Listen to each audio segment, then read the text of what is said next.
Motilal Oswal mid cap 30 fund. यह fund mid cap category का fund है। सबसे पहले इस फंड के पास रिटर्न पर एक नज़र डालते हैं। इस फंड ने पिछले एक साल में 24% से ज़्यादा का रिटर्न दिया है, 2 सालों में 47% से ज़्यादा का रिटर्न दिया है, 3 सालों में 19% से ज़्यादा का रिटर्न दिया है और 5 सालों में 11% से ज़्यादा का रिटर्न दिया है। वहीं बात करें कैटेगरी वाइज रिटर्न की, तो इसने एक साल में 7% से ज़्यादा का रिटर्न दिया है, 2 सालों में 41% से ज़्यादा का रिटर्न दिया है, 3 सालों में 17% से ज़्यादा का रिटर्न दिया है और 5 सालों में 12% से ज़्यादा का रिटर्न दिया है। आप देख सकते हैं कि इस फंड ने ज़्यादातर टाइम अपनी कैटेगरी को बीट किया है। इस लिहाज से यह इन्वेस्टमेंट के लिए अच्छा ऑप्शन हो सकता है उन सभी निवेशकों के लिए जिनका नज़रिया लॉन्ग टर्म का है। अब बात करते हैं स्कीम डिटेल के बारे में। यह फ़ंड एक ओपन एंडेड फ़ंड है। ओपन एंडेड वह फ़ंड होते हैं जिसमें आप कभी भी इन्वेस्टमेंट कर सकते हैं और कभी भी विड्रॉ कर सकते हैं। इस फ़ंड का बेंचमार्क निफ्टी मिड कैप 150 है। वहीं बात करें इस फ़ंड पे लगने वाले एग्ज़िट लोड की, तो यदि आप 1% तक एग्ज़िट लोड लगेगा यदि आप 15 दिन से पहले विड्रॉ करते हैं, और अगर आप 15 दिन के बाद विड्रॉ करेंगे तो उस पर किसी भी प्रकार का कोई एग्ज़िट लोड नहीं लगेगा। वहीं बात करें इन्वेस्टमेंट की, तो एसआईपी और लमसम दोनों ही केस में आप 500 रुपये से इन्वेस्टमेंट की शुरुआत कर सकते हैं। यह फ़ंड 2014 को लॉन्च हुआ था। वहीं बात करें इसका अभी तक का जो एसेट अंडर मैनेजमेंट है वह है 2750 करोड़ रुपए का। वहीं जब यह फ़ंड लॉन्च हुआ था, यदि उस समय किसी व्यक्ति ने इसमें 1 लाख रुपए का इन्वेस्टमेंट किया होता तो आज उसकी वैल्यू 4,22,000 रुपये होती। पे लगने वाले एक्सपेंस रेशो की, तो इस फंड का एक्सपेंस रेशो 2.03% का है।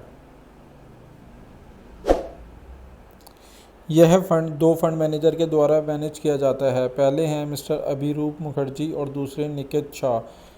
अब बात करें टॉप 5 सेक्टर एलोकेशन की, तो एनबीएफसी के अंदर 13.93% का इन्वेस्टमेंट है, ऑटो एंड ऑटो अलायंस के अंदर 12.04% का इन्वेस्टमेंट है, कैश एंड कैश एविलेशन के अंदर 10.49% का इन्वेस्टमेंट है, रियल्टी के अंदर 9.04% का इन्वेस्टमेंट है, ऑयल एंड गैस के अंदर 7.89% का इन्वेस्टमेंट है।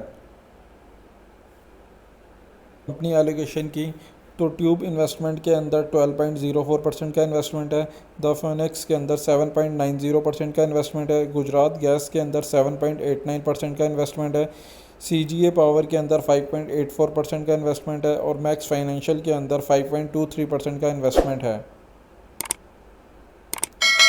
की, तो इस फंड के अंदर सबसे ज़्यादा मिड कैप के अंदर इन्वेस्टमेंट किया गया है, क्योंकि यह एक मिड कैप कैटेगरी का फ़ंड है।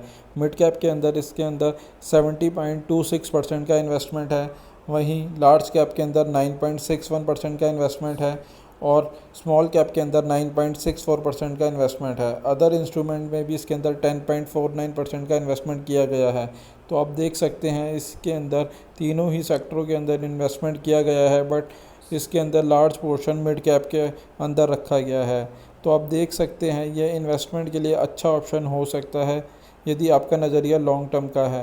पर इस फंड में इन्वेस्टमेंट से पहले एक बार अपने फाइनेंशियल एडवाइज़र से सलाह ज़रूर ले लें।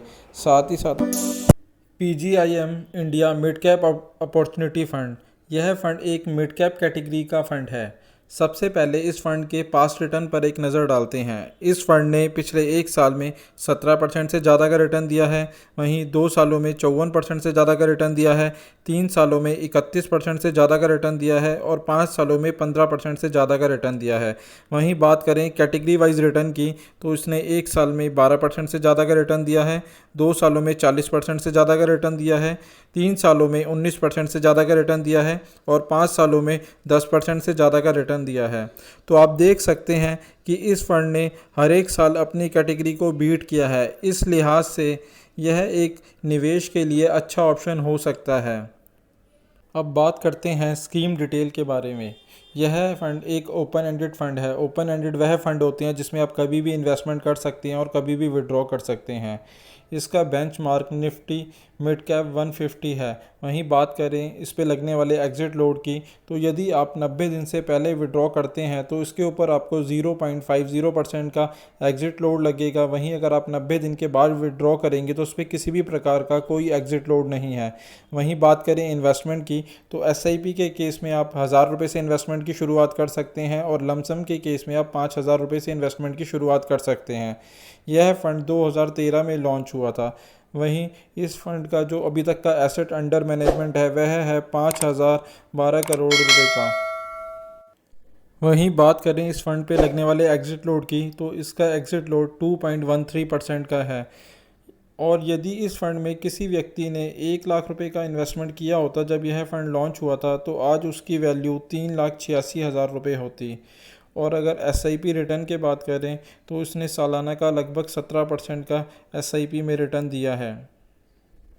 यह फंड 3 फंड मैनेजर के द्वारा मैनेज किया जाता है। पहले हैं अनिरुद्धा नेहा, दूसरे हैं मिस्टर विवेक शर्मा, तीसरे हैं मिस्टर कुणाल जैन। वहीं बात करें टॉप 5 सेक्टर एलोकेशन की, तो इसके अंदर इंजीनियरिंग्स एंड कैपिटल गुड्स के अंदर 11.97% का इन्वेस्टमेंट है। ऑटो एंड ऑटो अलायंस के अंदर 10.10% का इन्वेस्टमेंट है। केमिकल्स के अंदर 8.05% का इन्वेस्टमेंट है। 0.63% का इन्वेस्टमेंट है। बैंक्स प्राइवेट के अंदर 7.28% का इन्वेस्टमेंट है। वहीं बात करें टॉप 5 कंपनी एलोकेशन की, तो प्रेसिडेंट सिस्टम के अंदर 4.19% का इन्वेस्टमेंट है। HDFC बैंक में 3.73% का इन्वेस्टमेंट है। TVS मोटर के अंदर 3.59% का इन्वेस्टमेंट है। द फेडरल बैंक के अंदर 3.55% का इन्वेस्टमेंट है और दलमिया भारत के अंदर 3.49% का इन्वेस्टमेंट है। वहीं बात करें ओवरऑल इन्वेस्टमेंट की, तो इसके अंदर सबसे ज़्यादा मिड कैप के अंदर इन्वेस्टमेंट है, क्योंकि यह एक मिड कैप कैटेगरी का फंड है। मिड कैप के अंदर 69.37% का इन्वेस्टमेंट है और वहीं लार्ज कैप के अंदर 17.31% का इन्वेस्टमेंट है और स्मॉल कैप के अंदर 11.15% का इन्वेस्टमेंट है। तो आप देख सकते हैं यह निवेश के लिए एक अच्छा ऑप्शन हो सकता है अगर आप रिस्क ले सकते हैं और आपका नज़रिया लॉन्ग टर्म का है।